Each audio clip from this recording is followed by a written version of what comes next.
What is up, everybody? It is Wednesday afternoon at 3 o'clock, 3:02 to be exact. Yeah, I was a couple minutes late, but that's okay because you like me. You really like me. And you're here. And you're wondering, I know, you're wondering, Randy Howell's in the chat, Richard Stonky in the chat, Maromi in the chat. I like to get that out of the way. And with my ADHD, I just bounce around. There you go. Dan Genovese, hello. We're going to get this party started. So back to what I was saying, you're like, where's the D in the DNA show? Where's the Dennis? I'll tell you where Dennis is. He's at home in bed because he's got a little sniffle. He can't really talk. And this is what he gets for taking a freaking week off, going on some damn cruise to some foreign islands where it was hot and humid, and he came back with a t-shirt that said, all I got from this cruise was a stinking cold, and now he's in bed. So that's his fault, and that is his problem. But I'm not going to be flying solo on this show. I'm bringing in a guest, good friend of mine, good friend of the show, and it is Rob Hunter. Hey, that's me. Wait, hold on. You told me Dennis was dead and I would be the new co-host. Well, I mean, I had to get you on the show somehow. Dude, come on. It's not above me to lie to you. Rob, not Dennis, but sexier Hunter. I like it. I am sexier. I'm a sexier we were rated, and Dennis was a 9.1. I'm a 9.1.2. That's right. And you're younger than, I mean, Dennis and I are the same age, but you're younger. So if you were to be the new co-host, knowing Dennis would probably die before me, yes, I would still have a co-host still. And you'd still be my senior, so you would rake in all the YouTube profits. Right. I would officially be the assistant or the apprentice. Right. Oh, the apprentice. I like it, because then I can be like, you're fired. Should I go? Am I fired? No, you're fine. Hey, do you get motion sick? If I had this as the background the whole show, would it affect you? Yes, I would vomit. Yeah. That would? Oh, yeah. It's already starting to bother me. Oh, boy. What about strobe light? What about this? No. Don't. Especially because I was vomiting a day ago. So I'm already a little, I'm a little fragile around the edges still. Well, you've been in Florida forever. You haven't seen snow in a while, so I'll just go with that. Maybe I'll do that. I took my wife before she was my wife to visit my family, and we went to Niagara Falls first to see how cold I could get her since she had been living in Florida for so long. And did you get her nice and cold? Oh, she was freezing. She's like, I can't believe how cold it is. And I'm like, this isn't even cold, but it was flurries. It was snowing on her. So, and when you say it was cold, what was it? I don't remember. I do remember that even though it officially, the snow that we saw wasn't snow. It was cold enough that night that the mist coming off of the Niagara Falls was freezing. And that was actually the flurries we were seeing. Hey, JP Roca says, less skin on this stream with all these sleeves. Oh, yeah. Randy says, I don't know. Rob has sleeves. Any chance you could tear those off? No, this is my newest Batman shirt, which means it's only 3 to 4 years old.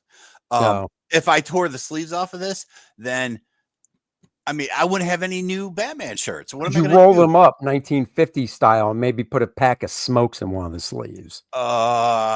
Only if you give me 6 more weeks to develop my shoulders, and then I'll show them off. You've been working out since I've known you, and they're not developed, so I'm not quite sure 6 weeks is going to help. Well, to be honest, I haven't done shoulder workouts. I just started doing my shoulder like one day just for shoulders. I just started doing those again for the first time in like 4 weeks. So Right. Got it. yeah. Got it. And let's not forget your right arm wrist workout you do every day. Oh, you can noticeably see the difference. I can. Look how One much forearm. thicker that one is. Yeah, And you know it. and the other giveaway is that bit of hair growing on your palm. You might want to shave that. I don't have any hair on my hands. I don't know what you're talking Oh, about. you took See, care of it. no, Oh, good. yeah, this is all skin. This is skin grafts. That's not hair. That's the skin. I know. I don't want to hear the story about how you went into the burning building to save the children again. I heard it enough at CrossGen. Don't need to hear it again now. Saved 12 foster children from apartment building. Very nice. You know, I'm a goddamn hero. I'm a hero. Hero. You're a hero. That's the guest you brought on today, is a certified USDA 100% American effing hero. That's what I am. Yeah. I brought in a certified USDA, United States dumbass. You know it. To the Woo! America. Yeah. America. Yeah. You know what I need to do perfect. is I need to Everything order is you one of perfect. these for when I have you come on the show as a guest host. And then you can just put a marker through Dennis, cross through Dennis and stuff. I kind of hope he's awake in bed watching. So I'm gonna do a remark on it where I try to draw myself like the Hulk. Yeah. Flexing for the show. Wait, you're gonna draw yourself as what was that character Monday Night? Gold Nugget or no? How dare you, dude? How dare you? What was it? I can't remember. Exactly. Gold. Wait. Gold something or something gold or I don't know. Oh, it's a pot of gold. Is it? It's a pot of gold. All right. So, guys, we are going to be talking about, and this has been on some of the websites recently, about page rates, specifically talking about Marvel. And I mean, just think about it. Dreaming of Spider-Man, dreaming of drawing Spider-Man for a living. Grab your pencils. You're ready to go. Get that check. And then, boom, here comes the wake-up call. The across the face, if you will. The ice-cold bucket of water from the ice-cold challenge comes streaming down on you as you realize that's what I want to make. And it all started with, at least in my my little corner of the universe, when I saw Dustin Nguyen, comic book artist, of course. He posted, I think he posted this on Instagram, and then it got, spun around and whatnot. But it says, "Truth Hurts," reads the cover of issue number 4 of Marvel's 2023 Loki comic run.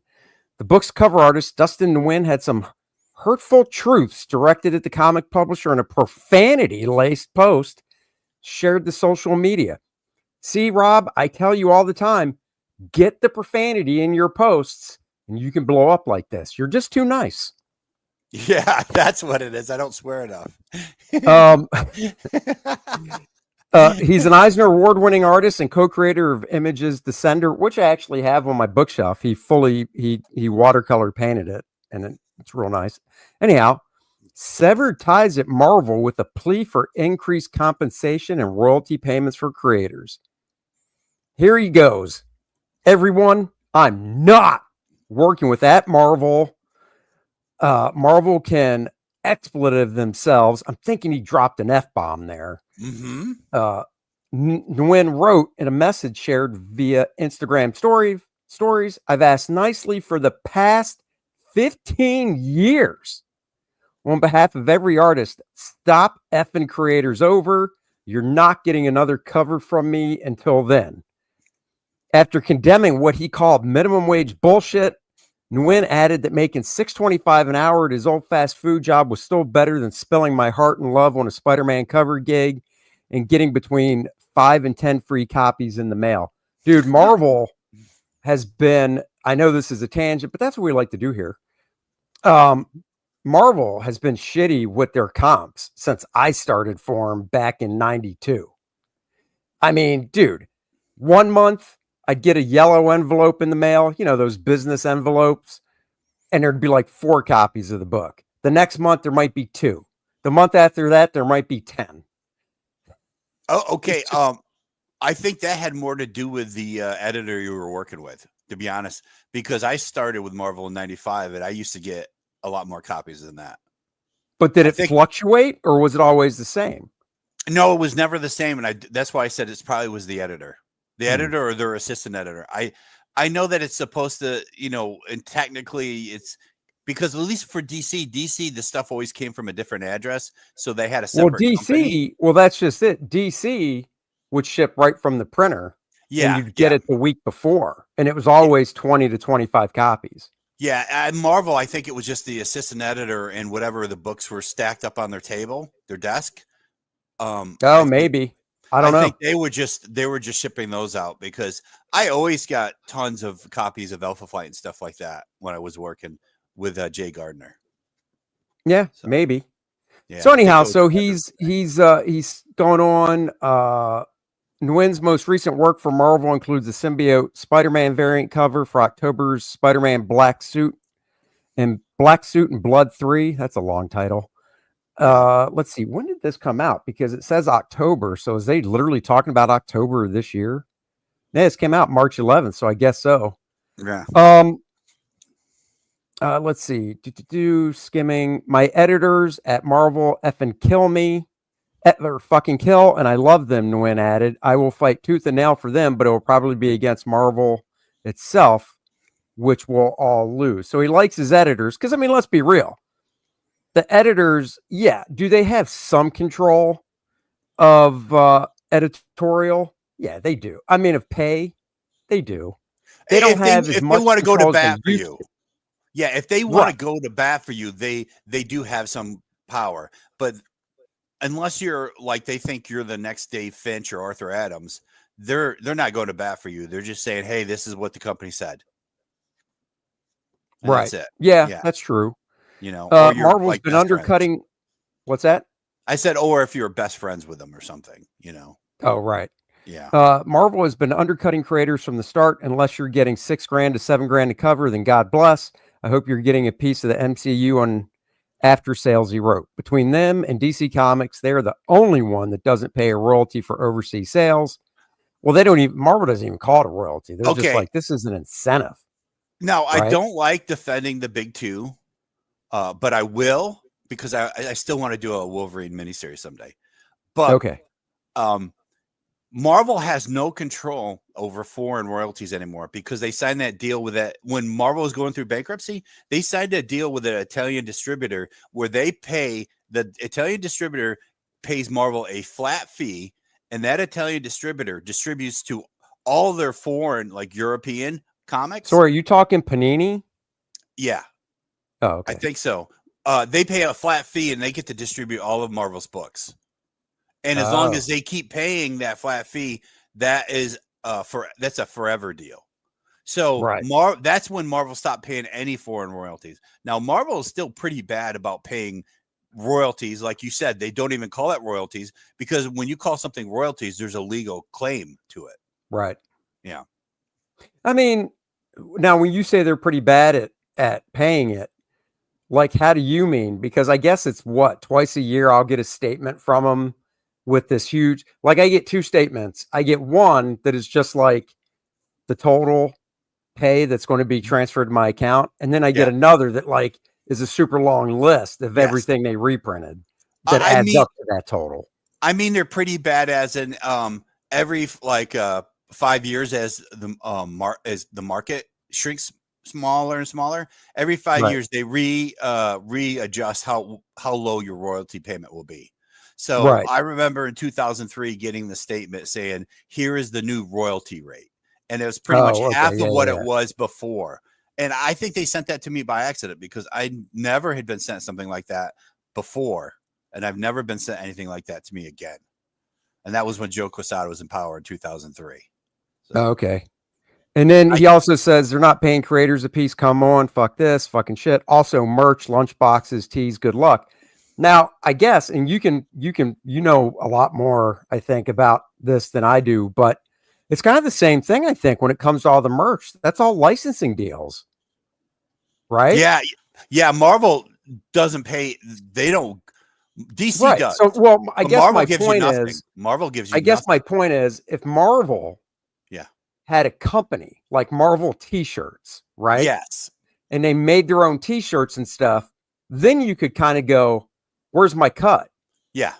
But because they're licensing it to, and I'm just making up the name of a T-shirt that we all know the brand, but they're not licensing. But like Hanes, because it's a licensing deal, I guess you're saying it would fall under the same thing, which is like, well, no, we're not. They pay us a fee to license it, but not per sale of every shirt. Exactly. But which is why DC just says, "Hey, they made a T-shirt out of this. Here's $500." Right. Marvel won't even say, "Hey, we made a lunchbox out of your stuff. Here's $500." Right. And that's what probably is making Dustin even crazier. Honestly, for the fans, if you want to see where payment went and how payments have shrunk in the industry, just look at all the comic book artists that used to be just pencilers. Then they started inking themselves, and then a lot of them really smartened up, and they're like, "Why am I doing tight pencils? Why don't I just paint myself?" And that's where you can see like the plateau, the cliff, the plateau, the cliff, and you'll see all these artists that used to be pencilers and now they paint, and they paint because they can sell those painted images for a lot more than they get paid to actually paint them for the companies. Right. Oh, and I should have just scrolled all the way down in the first place because here is his actual one. I'm just kind of skimming it. F this current Marvel contract. I'm too small in the tier and can't negotiate a better one for you. Those in control, those who work, pull, please work for the rest of us. Or I guess Which he's will saying never have happen. pull. It'll never happen. We know all the guys that are the superstars. Oh, no, I hear you. They just say the same thing. If you work harder, you could be a superstar. You can make my money. That's what they always say. And I mean, let's be honest. Unless you're, I'm not going to name any names, but, and it's not that I'm throwing any of them under the bus, but let's just say well, it's fine. Actually, it's just an example. Let's say you're Linnell Francis Yu, who is a superstar, right? Yeah. Who they only have doing covers. Yeah. Which is crazy. But it's probably because he won't draw for the rate they want to give him. Yeah, probably. Yeah. But let's say you're Linnell Francis Yu. I mean, it's not like that dude doesn't have to work a day in his life again. So why would he put his neck on the line going to the brass going, you need to pay everybody better? You know what I mean? Now, if you're if you're like Todd. Yeah. Now, and Todd has no stake. Todd McFarlane, he's got no stake in Marvel. So if he wants to put out a long post saying, Marvel, you need to step up, pay your guys better, blah, blah, blah. Sure. He's got nothing to lose, Yes. He does say here, I've asked Marvel for I swear, $75 page raise in the past 15 years. The minimum wage in California is doing better than them probably in a decade, even with that a-hole Trump. Okay, well, we'll skip that because I disagree with that. He goes, I don't even need that shitty chump change, but I want to see how cheap they are. All this equaling maybe a royalty. That's the pleaser. Can I maybe have 15 cents after you've made your thousands and things? Yeah. Now, I actually did some research, Andy. I did research down here where I live in Florida. A guy off the street, if you go into and you want to work a 40-hour-a-week job and you have no real skills, you have no specific skills, you're not an engineer or whatever, you will make just as much money as a comic book penciler who does 12 books a month. And 12 books a month, a year, 12 books a year.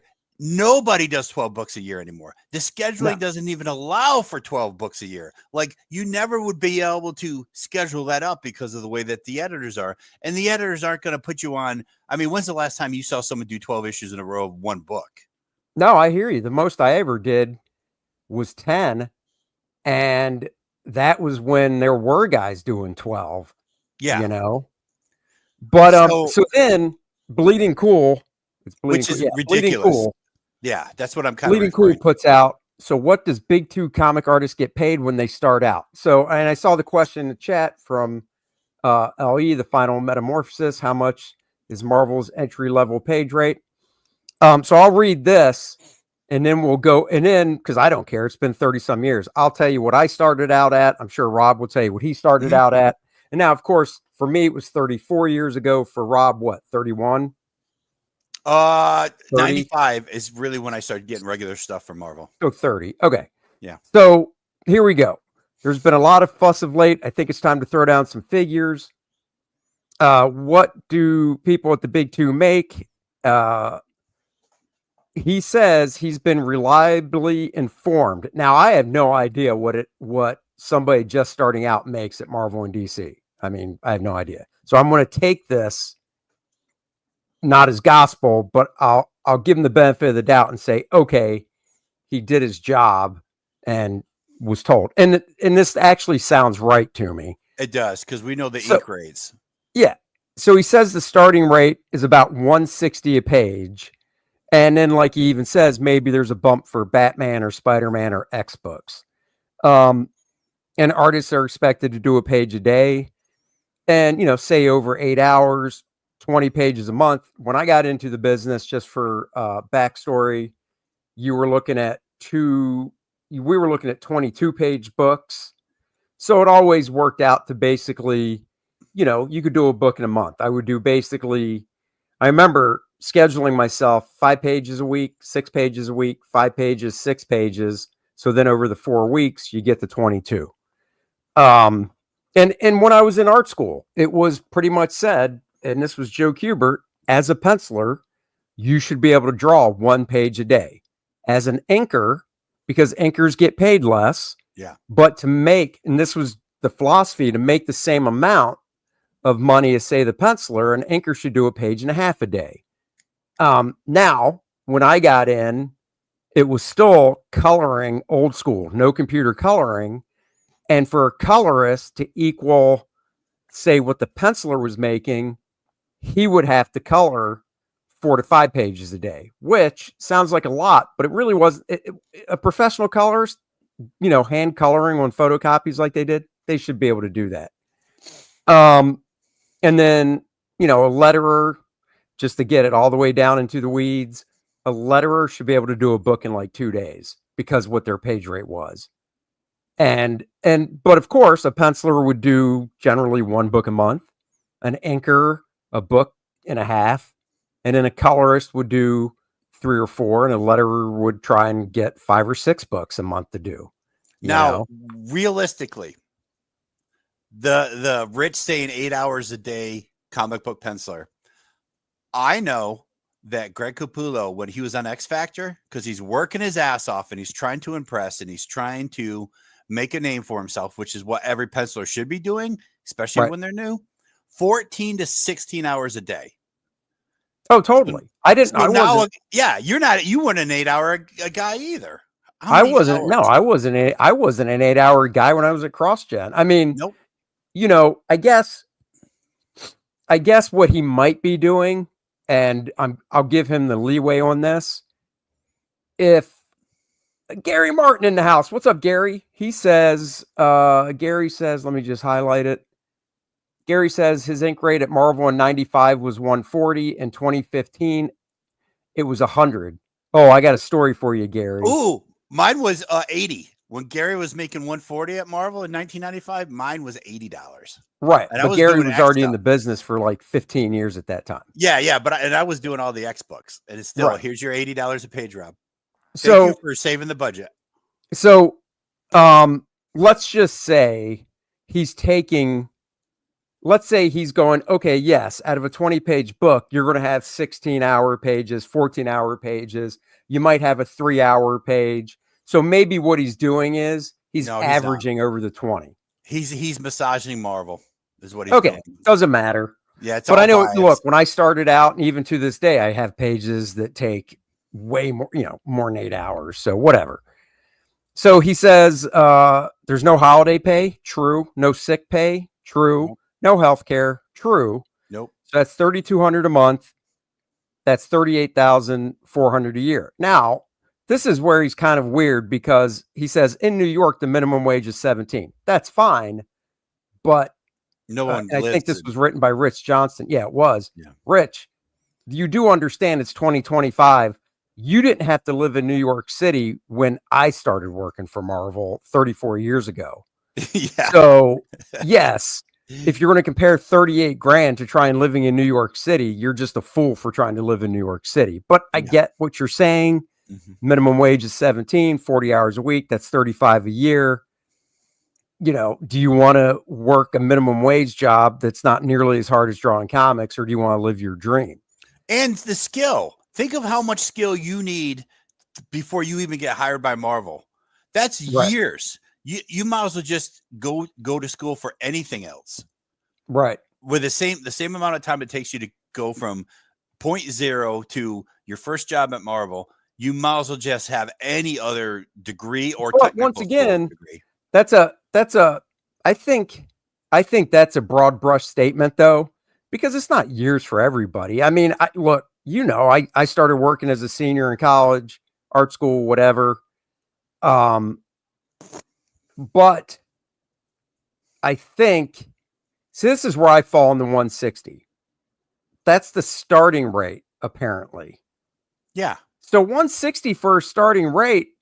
I mean, some people watching might be like, don't be a dick, but I don't think that's bad. If you're starting. Now, let's say you start out at 160 and you're kicking ass and they're like shooting you up the ladder with more high profile projects and stuff. Yeah. And if you're still at 160 even a year later and they're bumping you up. It's not 160. Like if you're at 160 and they give you a mini series, 4-issue mini series, and they're like, "Oh man, this is great." And then they put you on a higher profile book and you're still at 160 and let's say it's another 4-issue mini series, I'd be like, "Okay, okay." Now let's say after that they're like, "Wow," and they put you on either a monthly that's a good profile or just another really higher profile mini and they're not giving you a raise. I'd be barking down their door going, "Guys, you got to pony up some more money. I'm not stupid. Look at what you're doing." Well, Randy says, "Is that 160 for both pencils and inks?" I'm going to say no. no, that's just pencils. That's I'm just pencils. I know they're cheap, but I don't think they're that cheap for pencils and inks, they're not no that wait. cheap. Well, it's 160 for pencils and probably around 100 to probably a $90 to $100 for inks. You think the disparity is that much between pencils and inks? Oh yeah, since we know that there's two rates. There's the $100 rate and there's the $135 rate or No, I $130. know that, but what I'm saying is, so let's go back to when we started. So I started in 1991 and I started at DC and my pencil rate in 1991 at DC was 90, Mm-hmm. right? Now this is 34 years ago. I Yeah. mean, I didn't have a cell phone. I had no car payments. I drove a beater of a car. All I had for a monthly bill was my rent when I moved to Florida, which was $500 a month for a 1-bedroom apartment. And then Okay. utilities, electric. What's your And point stuff. though? I don't understand. Are you trying to say that the inking rate Well, is I'm closer to just the saying what penciling I rate? started at, and then fast forward now, 34 years later, it's 160, right? Yeah. So that's all I'm saying. I'm just saying what the starting rate was Mm-hmm. probably back then. I mean, mine was 90. I can't say it was that for every penciler that broke in when I did, but Yeah. let's just say it was. Yeah. I will say this, and it's just because I looked it up. The apartment that I lived in for $500 a month Oh back no. then, Yeah. now, because the apartment complex is still there, I went to their website and checked it out. Now I think it said it's 1,100. Oh, dude, I got numbers for you. The apartment I lived in the whole time, well, until I moved in with my wife now. Right. So in 2008, when I was working at DC, and I worked for DC from 2008 to like 2017 or something like that, my monthly rate for a 1-bedroom apartment was $725 a month, and the 13th month was free. It's now $1,600 a month. If I was still living in that apartment, like I never met Kristen and I just kept working for DC, just everything else as the same, dude, I'd be homeless. There's no way I could pay $1,600 a month by myself for a 1-bedroom apartment. So, Right. dude, when you look at, I mean, dude, that's more than double. That's more than double and that was from 2008 to 2025. It's more than double what it was, you Right. know. Well, like I said, that's that short period of time, and over 34 years, the one I used to live in doubled, and a little bit more. But so anyhow, so Rich's, let me just read down some, and then Rich, of course, I guess he just doesn't realize you don't have to live in New York, and I'm not trying to say, well, I did say I don't mind 160 as the starting rate. That doesn't bother me. As a starting rate for either Marvel or DC for a penciler. But Rich still brings in living in New York or Burbank because that's where DC is. Well, guess what? You don't have to live there either. Yeah, almost no artist lives in either one of those, the two most expensive cities in the country. Right. And then, he goes into trying to pad out stuff with selling your artwork because you can sell your art. And he's saying, I love this. For someone starting out, that might be an average around 100 a page. That's where he's totally fucking wrong, dude. Oh, yeah. Yeah. He's completely You're not. I don't. If you're just starting out and you've got 2 books out, right? You're working on the crappy comics books. out. Let's say you got the whole mini series out, right? They're not even going to give you a mini series. Blow up the charts. If it didn't blow up the charts, you can take those 4 issues of art. Let's say throw them in the garbage. you can take your cut, because once again, let's just say you're doing pencils and that's it. So yeah. Penciler gets 2/3 back. So out of a 20-page book, we'll just say he gets 14 pages back. He takes 4 issues from the miniseries to a convention. He's taken, what is that, 4 times 56 pages of art. He will not get $100 a page because he's a no-name. So he will not get that. No. And if he's lucky, he'll get maybe $50-$60, maybe $100 for a cool splash page. And let's not forget, he's brand new. He's not getting a miniseries. He's brand new. He's going to do a bunch of the shittiest of shitty fill-in issues. Right. So it's going to be the fill-in issues where absolutely nothing happens. I know at Marvel and DC, there's a lot of nothing happens, but there's those issues that are even more nothing happens. He'll have a bunch of only talking pages. Right. And also, with rates this low, is he going to get a good inker, or is he going to either get an established inker who inks 4 pages a day and just rips through them, or will he get a brand new inker who's inking with a ballpoint pen because it saves on budget and they're paying him $40? He's inking on the computer. It's a mess. Either, to be honest, I think he's going to just have pencils to sell in the first place. Some inker is going to be inking it on, digitally anyways. But even if they are inked, his chances of actually having solid pages that look great, look as good as his pencils, are so low. I'd say it's 50-50. And it's also then another 50-50 of having pages he could sell. So we're already at like 25% chance of having what Rich said, there's no way. Yeah, no, that's Rich doesn't know. That's totally wrong. Bearwolf 13, Rob Liefeld said he kept 98% of his art. I probably have 95% of my artwork. So, the difference is Rob can open that vault anytime and make a ton of money, whereas I can open up my vault of 95% of my art and go buy coffee. Okay.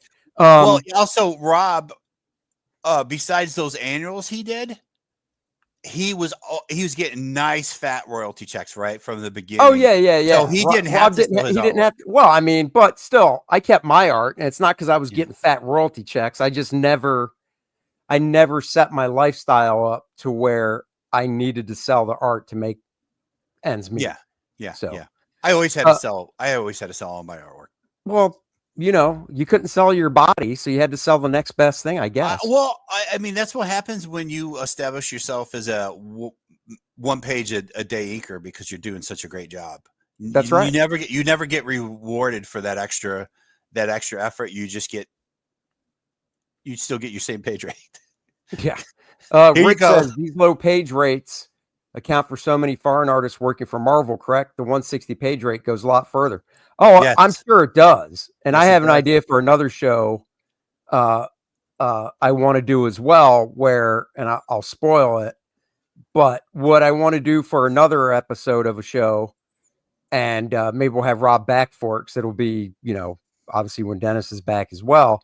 I want to go through Marvel and DC's month of solicitations, and literally, if I don't know the artist's name, Google search them, and I want to go through basically all the books they put out in one month and see how many artists actually live in this country compared to.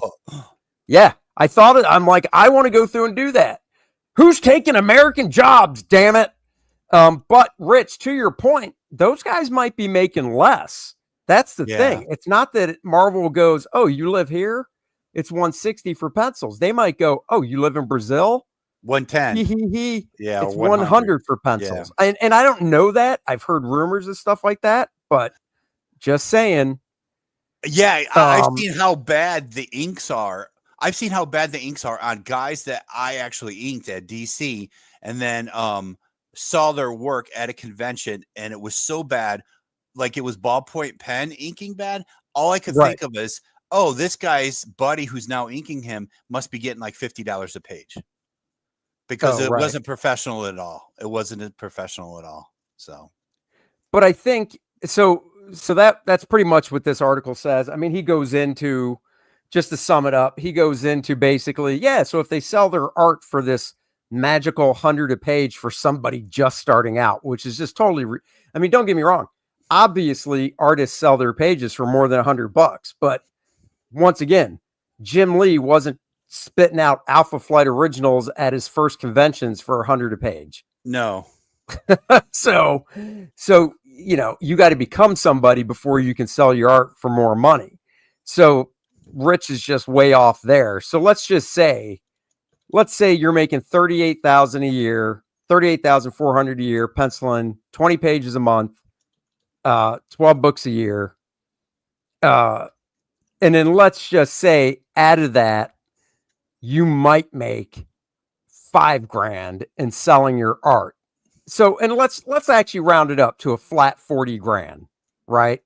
Yeah, you so now you're making $40,000 with your page said 12 rate. issues. You said 12 issues, didn't you? Yeah, did you say 12 issues? He was doing 12 issues a year.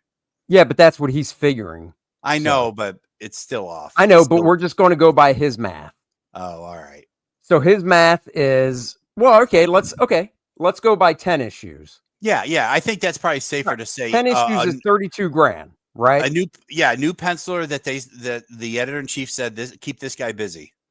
So right. So let's say it's $32,000, and then let's say with conventions and artwork sales, because this is a new guy, and not a lot of new guys start and then within 1 year rocket into space to where their art sells for a lot and they can charge a shit ton for commissions. Yeah. So let's just say $32,000, and then the guy hits all the conventions as much as he can. Wait, in another. How's he doing 10 books a month and doing a bunch of conventions? There's no way. When I was at my busiest, there is I no could way. never do any conventions. I couldn't do any conventions. I would even say 32 a year for doing 10 books a month. I'd only jack him to $35,000 a year total, including conventions and selling stuff, because one convention, he picks one convention to go to and he makes $3,000 selling that artwork. Exactly. Yeah. So, the thing is, it's like the rates definitely something needs to break. And he needs, Marvel and DC need to pay better. And getting back to our situations, back when I was I was kind of blacklisted at Marvel, and this goes back to right after CrossGen, and stuff. And I got, I emailed CB Sobalski about getting some work and stuff. And then, hold on. Robert, I see your question. I'm just going to pop it up so I don't forget after I spit out what I'm going to say. So after CrossGen, I was emailing CB Sobalski, who was the talent coordinator at the time. He's editor in chief now, to try and get, line up some work and whatnot. And I got a nasty email back from Joe Casada, basically saying, after the phone call I had with CB, where I called him up and cussed him out and all this stuff because he wouldn't give me work, and I was yelling at him on the phone and saying all this stuff, that I could forget it. And I'm just like, what? I mean, I was just, I went into I called my wife. She was at work, and you could hear it in my voice. I didn't know what to do because that phone call never happened. Yeah. And I left CrossGen on a bad note because I had to sue them to get some money that was owed me. And I've told this story before, and they weren't really happy about me, or happy with me for having to sue, I assume. So the only thing I think is somebody made a phone call and said they were me, and basically ranting and raving and all that, because I never talked to CB on the phone. So when I got that email from Joe, I thought, I don't know what I'm going to do, because once again, this is going on. Actually, it's over. It's 22 years ago. I still had, I had a brand new baby and had to get work and stuff. And, thank God for DC, but I didn't know what to do. All I could do was write back and say, I never made that call. I honestly have no idea what you're talking about. You know what? My first comment would have been to Joe is, Joe, honestly, what are the chances that CB will actually picked up the phone and we actually had a conversation? Now that would have already been, it would have been at least 50-50, because that none of those editors ever picked up the phone. Yeah. Especially the talent coordinator. He was getting calls all the time. Yeah. He never picked up the phone.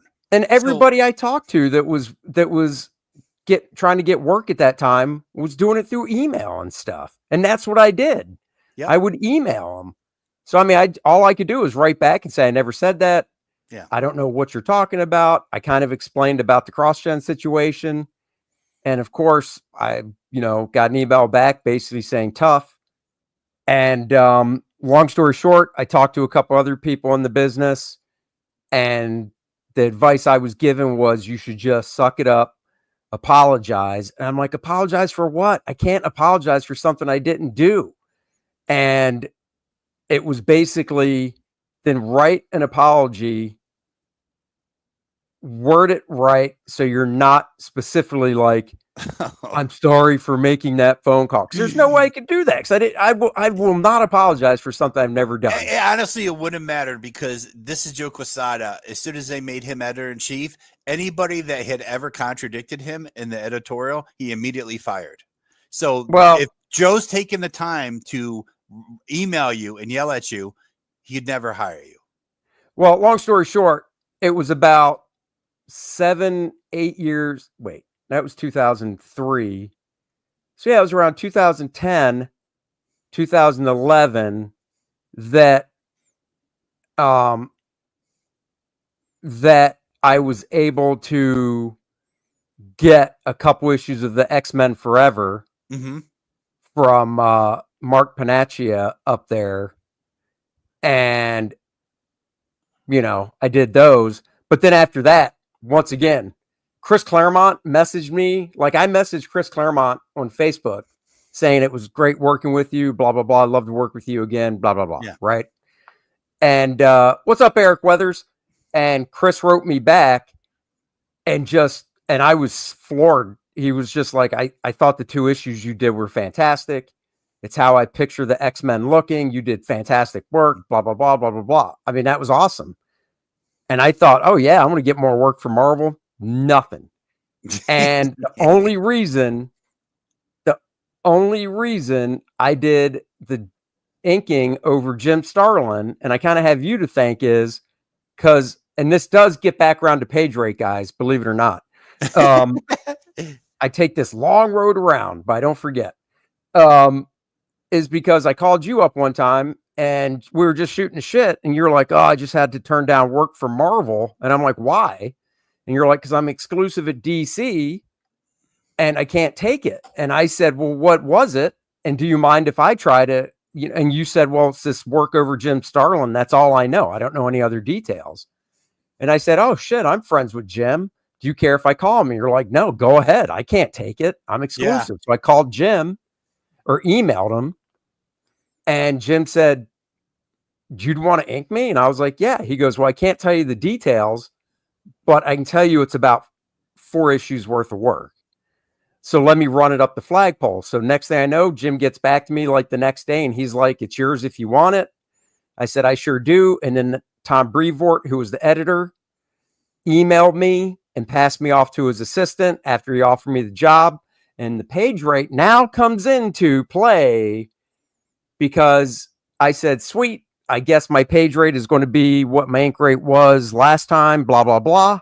And he goes, oh, no, that's not what we do. Every book has a, let me just pull this down. It doesn't need to be up there anymore. He goes, every book has a budget. Has a budget. And the way we look at the budget is,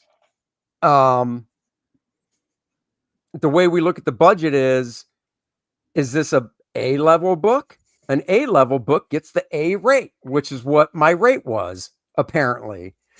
A B-level book gets a lower rate, and a C-level book gets a lower rate. And wouldn't you know it, it was a B-level book. Even though Jim Starlin was writing and drawing it, it was a Thanos graphic novel because of the movie.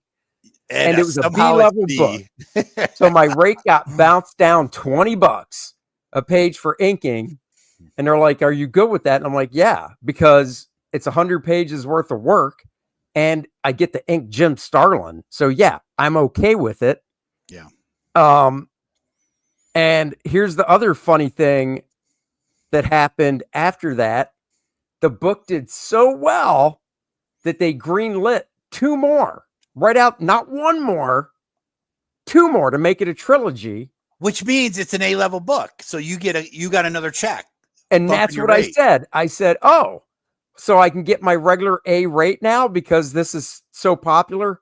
Oh, no. It's still the B rate. And I'm like, oh, all right. I didn't bitch. So then in between that graphic novel and the next one, they offered me, during the graphic novel, because they were ramping up for Avengers, the first movie to come out. They said, do you want, we want you to ink the Thanos annual over Ron Lem. Totally different editor. So I emailed the editor and I go, oh, well, I assume I'm getting my full rate. This is the Thanos annual, number 1 Thanos annual. And he goes, oh, no, this is B level. I've never done anything that wasn't B level after that. And then after those 3 Thanos graphic novels and Jim was done with Marvel at the time, he gets mad. I was like, all right, well, what can I pencil or what can I ink for you guys? Chirp, chirp. The only reason I got that work is because Jim went in and it was Jim Starlin and said, I want this guy to do it. And then a couple years later, they did 3 more Thanos graphic novels that Jim wrote, but he couldn't draw them because of his hand problem. Yeah. After an accident, they had Alan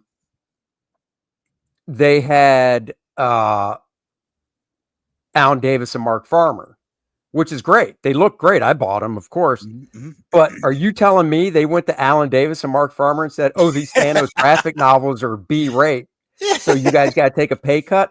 Hell no. With $1 billion movie out there? Yeah. Hell no. So yeah, Marvel, once they instituted those lower rates, that was it. Oh shit, where's that question? I totally just lost it. He was saying that there's no page rate, cover rate for painted covers. And that was Chris Stevens saying that. And Chris Stevens does amazing color work. Yeah. Which is insane. How many painted covers does Marvel now have? And there's not even a rate to pay them. I would say that Alex Ross has a painted rate. Right. And I bet a few other guys do too. Just to catch up. Why did CB lie that way? I don't think CB did lie. I think CB did get a phone call, and it was from somebody at CrossGen Pretending to be that Andy. wasn't, I wasn't on CrossGen's good side when I left because I sued the company to get money. So I think it was from somebody from CrossGen saying they were me. So that's what I think. Mark happened. Alessi paid me $20 and half of an eaten pizza to say, call up Marvel and pretend you're Andy Smith. And I said, is there pepperoni on that half-eaten pizza? And he says, yes, there is. And I'm like, deal, because you asked me not to take a check this week. So All right, Robert, I did it. I did it. I'm sorry, Andy. Read it. It was good pizza, though, Andy. I know. It was CC's. This may have been addressed. What are your thoughts on cover rates? Chris Stevens mentioned on Lopresti show that they don't even have a color rate for painted covers. Now, if they don't, I'll say this. That is news to me because, last I knew, which is, 15 years ago, 20 years ago, there was a cover rate for painted covers. If you did pencils, so Marvel and DC, if I remember right, a cover was rate and a half, right? Yep. And they did that because sometimes you might just do the cover and not do the interior of the book. So it was rate and a half. Yep. But there was a painted cover rate. And I know Alex Ross made a painted cover, like in the 90s. Yeah, like Joe painted Gesto cover and rate painted covers, and yeah. Well, I was going to say in the 90s, the painted cover rate was $1,000. Yeah. I'm sure it's more than that now. Oh, and yeah, like but Frank think about it. Frank Cho doesn't do painted covers for DC. He does pencil and ink, but he's getting a fat rate. He's not just getting rate and a half, or he wouldn't do them. Well, think about it. Think of all the painted covers that they do for variants. Right. They're just telling Chris Stevens he doesn't do enough work. I think he's an amazing talent, but I don't think he has his name established enough for them to actually give him a painted rate. I think that's what it is. They're just fucking with him. Like whoever's doing it, some editor's lying to him. Because yeah, dude, there, like you said, there was $1,000 painted rate years ago. Right. No, what I'm saying is, well read, not somebody just was like, oh, Andy Sue CrossGen, I'm going to call. It's an employee that was working at CrossGen. Mark might have said, do this. Yeah. And and it was done. Look, I can't confirm it. I just, I've heard things and just the email, whatever. It's 22 years ago. I'm fine. Doesn't matter now. But I've told the story before. So anyhow, of course not. Like heck, Miller's cover rate, color rate. Chris should definitely get it. There should be painted cover rates. Yeah. DC used to do. DC they would establish just a cover yearly raise. What were you saying? I said DC just would establish a cover rate. Like every time they say, "Hey Rob, what's your ink rate?" and I'd tell them, they're like, "So what do you want for a cover rate?" And I'd never be prepared for that. And I would go, well, Marvel pays rate and a half. So do I just get rate and a half? And I remember they're like, how in my rate at, the last rate I had at DC was like 165. And they're like, well, how about 175? And I'm like, whatever. At the time I was never inking covers anyways. I mean like I said, when I did covers for DC, it was just rate and a half. So yeah, I never got a rate and a half, but I was doing so much work for DC. I didn't care. I was just like, yes, give me another cool project. Who cares about cover rate? So, right. Yeah. I mean, well, that's the funny thing. Like I never really cared about doing covers because I like doing pages and stuff. I mean, I like doing them every now and then, but I treat them almost like splash pages in a way because I want to tell somewhat of a story and be cool. I like selling covers. Covers. Yeah, of course. Sean Chen actually turned down Iron Man covers while we were doing Iron Man because he said it was a pain in the ass. He said, he goes, I got to put in like 4 to 6 layouts. The editor always chooses the worst layout. He goes, I'd rather just be drawing the page. So Sean actually would turn down covers. Oh, wow. Which I was just like, it made me cry when I heard him tell me that. I'm like, I know. You're like, hey. Yeah. I'll ink those. What are you talking about? You know? Yeah. But yeah, so I mean, I think once, so to get back to it and like a little summary, and I'll say mine, you can tell me if you agree or what your thoughts are. I think for penciling, 160 is not a bad starting rate, starting out. Now, if they keep you at that forever, That's bad. that's bad because Yeah. one, they're keeping you, which Yeah. means they want you to work for them. So Yep. why are they not giving you a raise? That's one. Um, I think an ink rate, if 160 is the starting penciling rate, I would think an ink rate would be around, in my mind, it would be around 130 starting out. No. No, I I hear you really just saying yeah. what I think it should be. Yeah. Um, but then let's say, and then of course, you've got extremes. You know, you've got, of course, every company is going to have that A-listers and stuff. So Yeah. their pencil rate could be 600-700 or more. Their ink rate could be 300-400, whatever. But I think the middle of the road rate, I guess if you're going to call it that, should be, if starting is 160, I would say middle of the road should be at 3 for pencils in this day and age.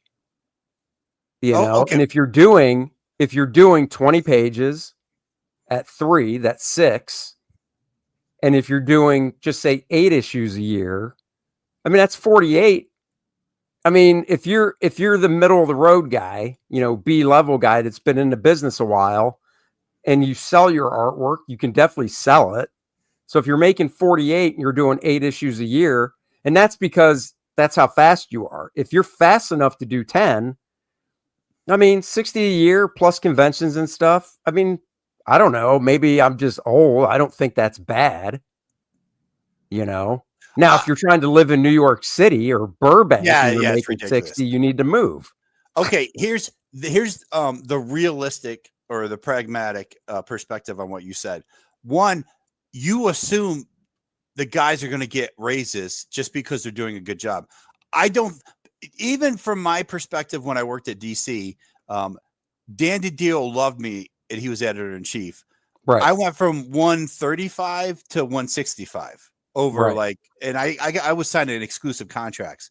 I don't think Marvel, the way the industry is now, they start you at 160. If they put you on the next book, you get 200 or a Spider-Man book. I don't think those raises happen unless you are a hit artist on a hit book. I don't think you ever get to 300 unless you're a superstar. Because look at Dustin. Dustin complained about having the same rate for 15 years. Now, Dustin, Right. I inked some of his pencils. He was never the tightest penciler ever. So that's why when he switched to coloring, painting himself, I'm like, of course he is. Now he gets all the artwork back, and he's not really working any harder. The time that he doesn't put into the pencils, he now puts into the painting, and now he gets to sell his paintings for a lot more than he would have ever been able to sell the black and white artwork for. Right. But I think Dustin is probably the norm. A guy that Marvel keeps busy, but is not a John Romita Jr. I don't think he ever gets the $300 a page. I think I think a solid penciler that they keep busy and who's worked for Marvel for more than 5 years, their rates at 2 something, like low 2, like 210, 220. And this is all just guessing, but I don't Right. think those guys are getting a $300 a page. No, I don't. No. Yeah. Once again, I don't think they are either. I No, was I saying think what I they get think it should be. replaced. Yeah, yes. I think they get Yeah. replaced before that. Right. The new guys come in for Well, like 160. Jose says, Jose Garcia, hello, thanks for watching. He says they're offering 50 to 100 for pencils for South American. Now, Yep. when you say they, because I just want to be clear, are you literally saying Marvel and DC are offering that? Or just, I mean, I assume because that's who we're talking about, but I just want to be clear because I literally have no idea what they're offering guys out of the country.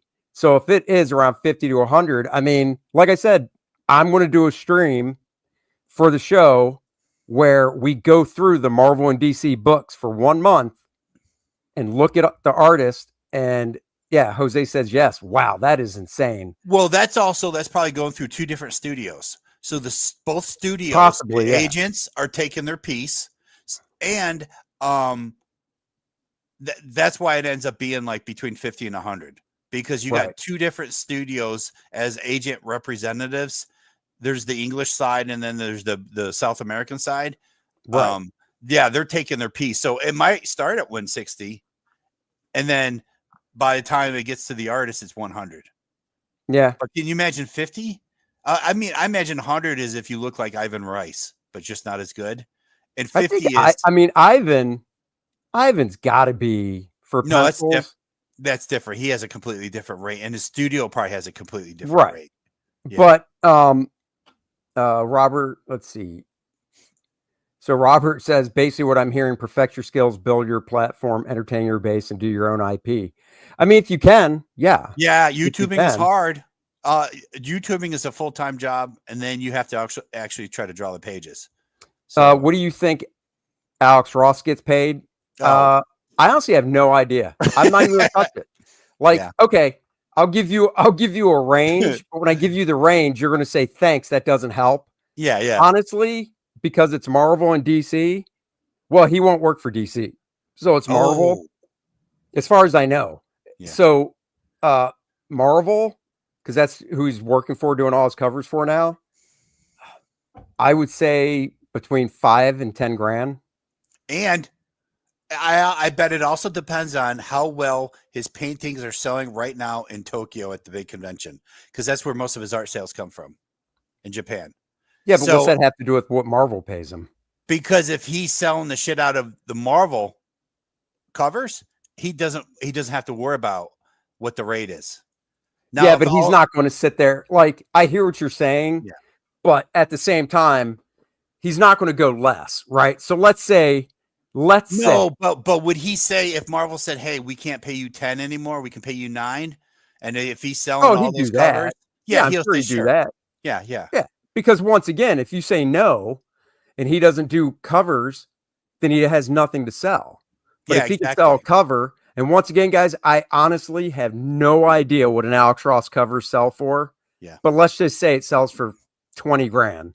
His original cover, an original Alex Ross, sells for 20. I have no idea. More than that. Just guessing. Yeah, more. So if he sells a cover for 20, and Marvel's like, "Hey, we got to take $3,000 off what we pay you for a cover because we just can't afford it," he should still say yes. Yeah, because he's, we can't pay you. Let's split let's say he's making the low end $5,000, and Marvel says we'll pay you $2,500 from here on out. Yeah, okay, I'm selling it for 20. Cool, whatever. And it also depends on how busy he is with his Hollywood concept work. If he's super busy with his Hollywood that's just concept stuff, Alex, there's those guys out there that are just, enigmas. So you just don't know. Yeah, because he'll literally say, "Hey, Marvel, you want to cut my rate, but I only can paint covers for you between February and March. Do you really want to cut my rate? Because I'm only going to be able to paint for you for 2 months anyways." So they might like, "Oh, shit, okay." So the rate and what those guys like Alex Ross can command, depending on their schedules, could be just insane. And it's not even Alex Ross talking. It's probably his agent. Right. Yeah, he's got an agent talking for him anyways. I would assume so, yeah. Yeah, Robert says that Alex sells his original cover paintings for around 20. So there you go. That was a good guess on my part. Yep. I mean, it's like you look at, people will go, "God, Marvel's movies, even though the past few haven't raked in, still they've made billions, on the movies and stuff." And it's like, they should easily be able to pay better. Yeah, but the one thing they'll say is, well, it's in the business world, those are two different companies. Marvel Studios and Marvel Comic or Marvel Publishing, they're not a joint entity that can just. No, you're right. Let's just go to the shared bank account, which is why they separated them. They separated them on purpose, so they wouldn't have to do that. Yeah. Now they can. It's why Joe Quesada left Marvel Comics to go to Marvel Studios. I said that's why Joe Quesada left Marvel Comics to go to Marvel Studios, because but he's got a new book coming out through Marvel now. Well, that's because I think Joe's not at Marvel Studios, and he left. He's not. Right. He left. He saw the writing was on the wall, and did he leave? Well, I think he saw that the movies were going to start sucking because Joe is good at abandoning the ship before the ship sinks. Well, no, if you listen to Rob Liefeld's podcast, he sums up the movies and you can see where they started going down when Marvel Studios, the movie side, cut ties with their creative council Yeah. that Yep. started off with the movies, which was Brian Michael Bendis, Mike Millar, Joe Quesada, uh, Ike Perlman, I believe. Anyhow, Uh-huh. some other big guys too that all knew about the comics Yeah. continuity and stuff like that. You know, Yeah. Studios thought they were too good. We don't need the comics any longer. That's right? what yeah. So they cut loose, and that's when you saw the movies, you know, take a dip Yeah. with what they were doing with them and stuff. Dude, So, it's really hard when you go from just ripping off 60 years of comic book stories to having to write your own comic book stories. Dude, that's hard for your that's movies. hard. I know. It's a lot easier just to steal the stories from a bunch of poor creators. Yeah, I mean, Randy brings up a good point because the Falcon, the Captain America Brave New World basically failed. Yeah. You know, they got so much riding on FF, it's not even funny. Yep. So, and when we talk about rates, and I brought this up earlier, so anybody who's come in, oh yeah, go ahead. We are talking about Marvel and DC, specifically Marvel rates because of that story that came out. We're talking about the skill level you need to become a Marvel artist, where you're going to be a regular Marvel artist, compared to the dude off the street who just walks into a company and says, "Hey, I want to work as a assembler on a conveyor belt line of assembly stuff." Those are now the same amount of money. Like, you have Pretty no much. skills, but you're a human being who understands instruction, who speaks English. You have all this skill to be able to draw a Marvel comic book. You're both going to get paid the same, except for the guy who's the assembler also gets insurance, 401k, vacation. Marvel Comics, Yeah. you get none of that for the same pay, or less, or maybe a little more if you're faster. That's where, dude, when Marvel Comics in the 60s, you had to wear a suit and go into the office to draw. Now it's come down to the point where, I guess, if you like comic books and you don't want to leave your house, you draw comics. But it's not about the money. It's not Well, about the royalties. but see, everything's gone that way. Think about it. You said when, in the 60s they went in. Now, I mean, Yeah. in the 60s they had guys in there working, but it wasn't mandatory like cross-gen. No, They no, always but had, it was but still, they would, you were but getting they would paid wear more. suits. Yeah, But you dude, got paid more per but, what the economy was. but just in the 60s and 70s alone, even flying, people wore nice clothes to fly somewhere. Now you got some dude wearing cutoffs, flip flops, a wife beater, and he kicks his flip flops off when he gets on the plane. But that's the same thing. Flight rates were a lot higher.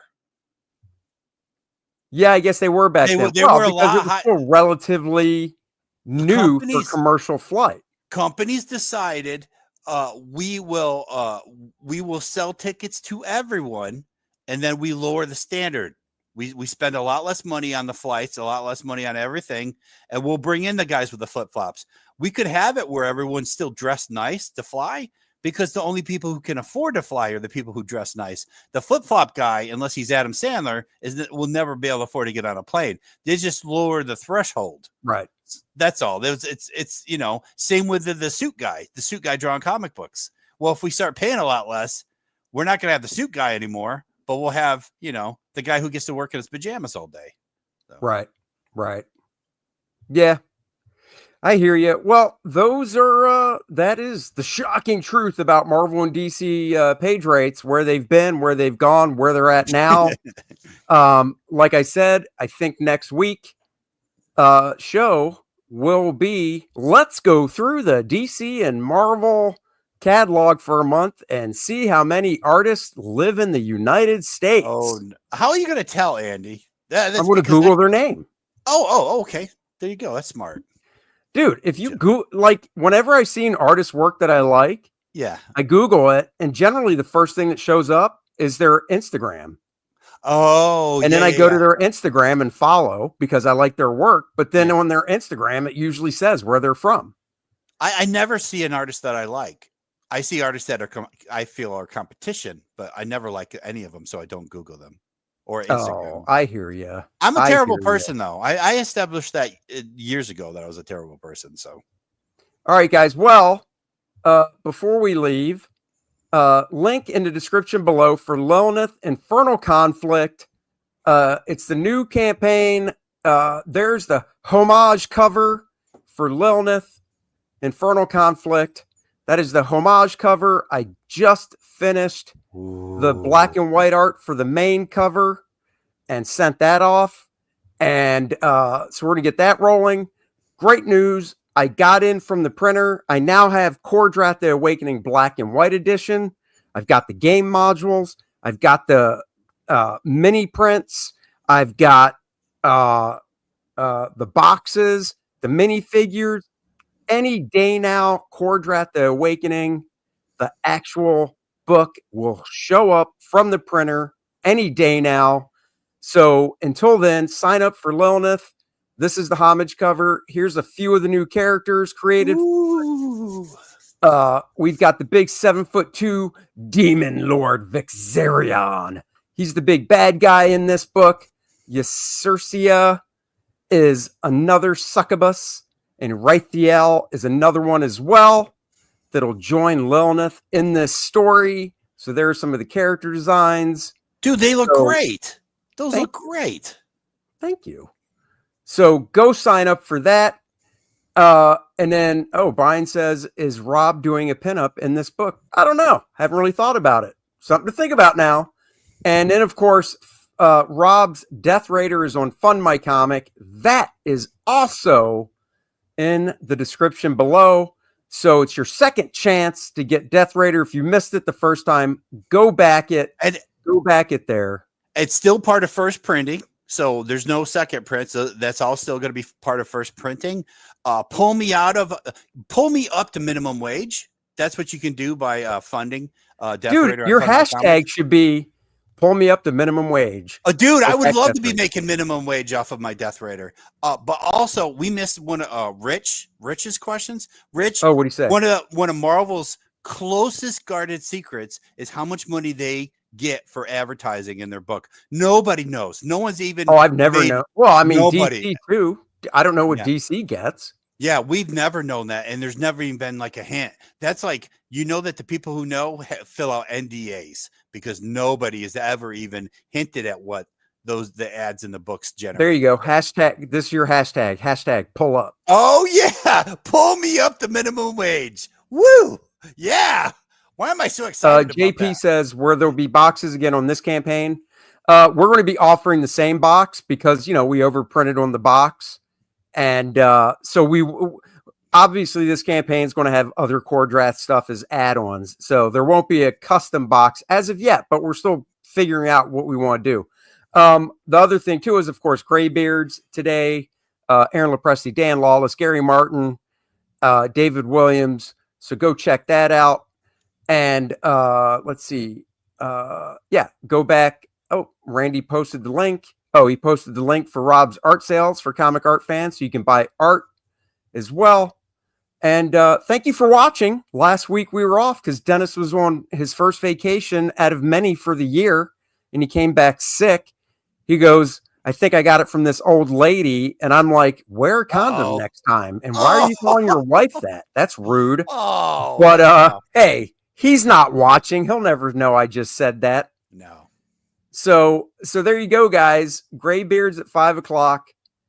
And JP says, great. I missed the box. Well, you'll be able to get it on the Lilineth campaign for sure.